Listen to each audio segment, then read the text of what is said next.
In this video, I'll be showing you step by step how to publish Google AI Studio app to Play Store or Google Play Store. It is super easy to do. So the first thing you need to do is open up your favorite browser, and then from here you'll need to go up to aistudio.google.com and then log into your account. And then from here you'll need to find a specific app that you want to publish onto Google Play Store. Once you have found it, it should be doing something like this. Now from here you'll need to go up to the right hand side and go up to Share, and from here you'll need to scroll over until you see integrations down here. From here you'll be able to see that you'll need to enable OAuth, but from here you'll need to find the app URL and just copy it onto your clipboard like so. Once from here you'll need to open up a new tab and go up to this website called appmyweb.net, and from here you'll need to log in or sign up for an account. Once from here it should be looking something like this. Now from here you'll need to click Create App.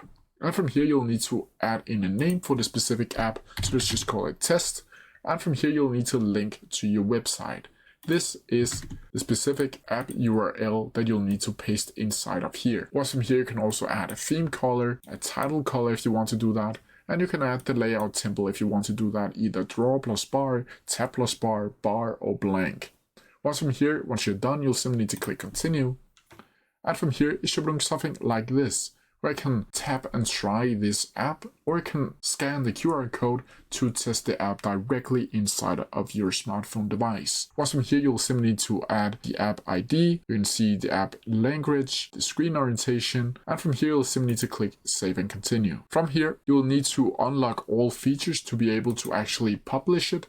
And for that, you'll either need to add the monthly or annually or a one-time fee over here, where you can select how many apps that you can publish onto Android and iOS. But that's how you do it. If you have any questions about it, please leave them down in the comment section below, and I'll try my best to answer them as quickly as possible.